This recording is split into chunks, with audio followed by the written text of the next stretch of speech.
येथील नांदणी मठातील महादेवी अर्थात माधुरी हत्तीण वनतारा या ठिकाणी स्थलांतरित करण्यात आल्यानंतर अवघ्या कोल्हापूरकरांचा जो आहे तो रोष आपल्याला बघायला मिळतोय। महादेवी अर्थात माधुरीला परत आणण्यासाठी प्रत्येक कोल्हापूरकर प्रयत्न करताना दिसतोय। वेगवेगळ्या ठिकाणी प्रयत्न केले जात आहे आणि याच ठिकाणी पदयात्रा देखील नांदणी पासून काढण्यात आली आहे। माजी खासदार राजू शेट्टी आहे, तर काय नेमकी भावना आहे लोकांची?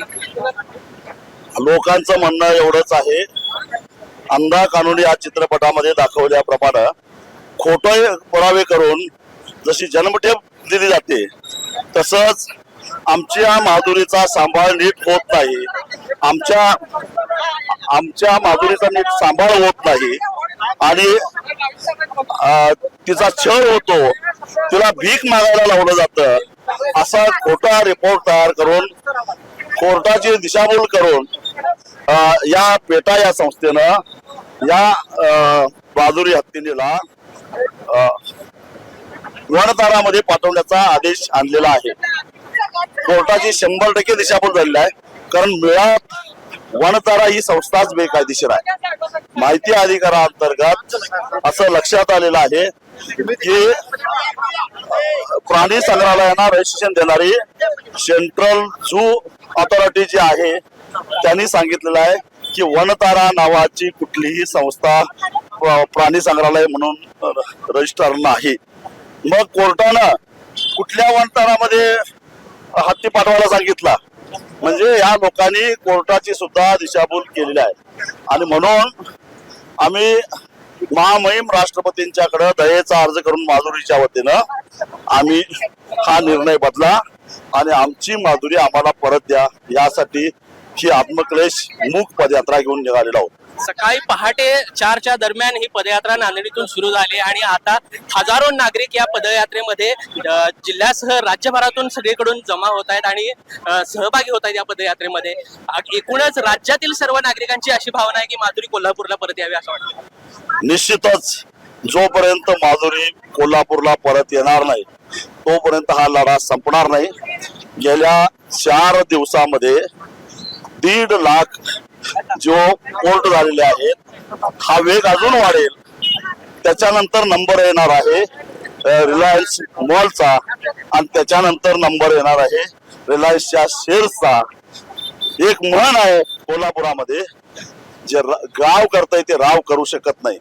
अंबानी कितीही मोठा असून दे, कितीही राव असून दे, पैसेवाला असून दे, भलेही त्याने राजकीय नेते प्रशासन सगळ्यांना खिशात घातलेला असून दे, पण जनतेपुढे त्यांचं काही चालणार नाही। हत्ती परत द्यावाच लागेल। एकूणच वनतारामध्ये हत्ती गेल्यानंतर त्या ठिकाणी तिची वैद्यकीय तपासणी माधुरीची करण्यात आली आणि त्यानंतर त्यांनी रिपोर्ट असा दिला की तिची तब्येत आहे ती काही त्यांना आजार आहे, माधुरीचे मल्टिपल फ्रॅक्चर्स आहेत आणि अशा पद्धतीने रिपोर्ट दिल्यानंतर त्या ठिकाणी तिची काळजी घेतली जाईल असं देखील सांगण्यात येत आहे। कुठल्याही प्राण्याचा वाहतूक परवाना देत असताना आधी फिटनेस सर्टिफिकेट घ्यावं लागतं। कोल्हापूरच्या जिल्हा पशुसंवर्धन अधिकाऱ्यांचं माधुरीचं फिटनेस सर्टिफिकेट तपासून बघा, ती हेल्दी आहे, प्रवासाला तयार आहे, 48 तास नॉनस्टॉप तिनं प्रवास केलेला आहे, तो सुद्धा बेकायदेशीर, कारण रात्रीच्या वेळी प्राण्यांचा प्रवास करायचा नसतो, तरी आणि नियम कायदा धाब्यावर बसून तिला नेला आणि म्हणून मग एक तर तिच्या फिटनेसचा रिपोर्ट खोटा आहे का आता माधुरीचा छळ होत होता हा कांगावा करण्यासाठी आता तिला मल्टी फ्रॅक्चर आहे असं सांगायला या दोन्हीतला एक कुठं तरी खरं असाल आणि म्हणून पेटानं आणि वनतारानं याचं स्पष्टीकरण दिलं पाहिजे। खरं तर वनतारा देखील सीईओ या ठिकाणी कोल्हापुरात आले होते, त्यांनी देखील सर्व कायदेशीर बाबी पूर्ण करा आणि मग मठाला आम्ही हत्ती परत करण्यासाठी तयार आहोत असं सांगितलं होतं। मुळामध्ये तुमचा वनताराच बेकायदेशीर आहे, तुम्ही कोण सांगणार?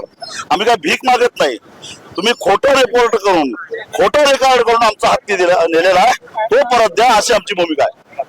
आणि आता जी पदयात्रा जिल्हाधिकारी कार्यालयापर्यंत आहे त्यानंतर राष्ट्रपतींना निवेदन दिलं जाणार आहे। एकूणच पुढे कशी भूमिका असणार आहे जोपर्यंत माधुरी कोल्हापुरात परत येत नाही? जोपर्यंत माधुरी परत येत नाही तोपर्यंत हा लढा संपणार नाही।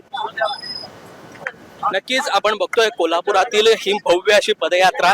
या ठिकाणी जे हत्तीप्रेमी आहेत कोल्हापुरातील सर्व ह्या पदयात्रेमध्ये सहभागी झाले आहेत. हजारोंच्या संख्येने ही सगळी पदयात्रा आपण बघतोय. प्रत्येक कोल्हापूरकर या ठिकाणी आलेला आहे आणि त्याचबरोबर प्रत्येकाच्या टोपीवर माधुरी परत करा, जिओ बॉयकॉट अशा टोप्या आपल्याला बघायला मिळत आहेत. या पदयात्रेच्या सगळ्या नियोजनासाठी मागे अँब्युलन्स पोलीस गाड्या देखील आहेत आणि पुढे राष्ट्रपतींना या पदयात्रेच्या माध्यमातून निवेदन दिले जाणार आहे आणि माधुरी आम्हाला परत करा हीच जनभावना राष्ट्रपतींपर्यंत पोहोचवली जाणार आहे.